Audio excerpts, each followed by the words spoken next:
So tonight I'd like to tell you a story about a real animal house, the Poultry Science Department at Cornell. Who knew, right? It was 1976 at the height of the women's liberation era, and it was the bicentennial, and I was moved to make my own Declaration of Independence. Right after my college graduation, I told my father, "You don't have to support me anymore." And darned if he didn't take me up on it. Right then and there, he said, "Okay, I won't send you rent next month." Okay. Well, it really was okay for the summer. But I was headed off to graduate school in the fall, and now I had no means of support. So I had gotten in 3 graduate schools, and I turned down one because I would have had to take loans, and I turned down another because my then boyfriend, now ex-husband, was there. And I wanted to make it on my own. Thank you, Mary Tyler Moore. So I went off to Cornell, where I knew no one. I had been awarded tuition, but nothing else. And for the whole first week I was there, I parked myself in the nutrition department chair's office, begging for a job. I said, I'd wash test tubes, I'd clean animal cages, anything so that I could stay for more than a semester with the $600 I had saved. And lo and behold, because I was there, I was awarded a fellowship that had been given to another student who didn't show up. So this was great. Now, maybe you can tell by looking, but I have to confess to you all that even though I attended 2 of the most renowned party schools of the time, I was not really a big partier. I managed to get through 4 years at the University of Virginia without attending a single frat party. And my social life at Cornell was going to be even more monastic given the long-distance boyfriend and the difficulty of the courses I was taking. So first year went well, but I had to make another plan for the summer because the fellowship was only for 9 months. And I found myself talking to a professor in, of all things, the Poultry Science Department. He happened to have funding for the exact research project that I wanted to do. And I walked out of the department that day with my own office, lab space, and a salary paid by an NIH grant. It was a trifecta, right? Of course, I had a new major professor and now a dissertation topic, so this was all great. And at first, I didn't think that the change in department was going to affect my social life much because the first kind of social overture that I got there was an invitation to join the Poultry Wives Club. Okay, well, I wasn't anybody's wife. That wasn't too cool. But, you know, at those times, a male-dominated department like that didn't really know what to do with a female graduate student, except to kind of encourage us to be one of the boys.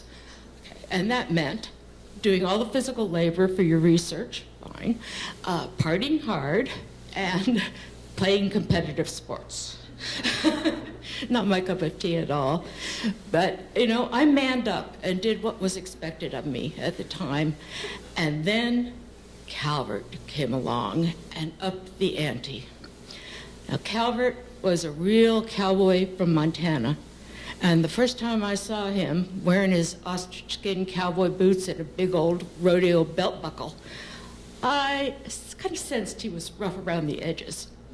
And then I knew it when he stumbled into the lab pretty hungover and puked casually into the sink and looked up at me and said, "Shit, morning." So, but he was a contradictory character. You know, this uber macho guy with a new age sensitive side. He had once aspired to become an Episcopal priest, but he was drummed out of the seminary because he brought in pot, poker, and prostitutes to liven the place up. And he followed much the same track at Cornell. His first move was to institute what we called Liquid Seminar every Friday night, must-attend event for the graduate students at whatever bar was still tolerating us. And really, guys, we did talk science at the beginning of those sessions, but after a few pictures of tequila sunrises or whatever, the talk of impoverished graduate students always turned to get-rich-quick schemes. And ours were like, hey, we could synthesize methamphetamine and make a killing. Pipe dreams.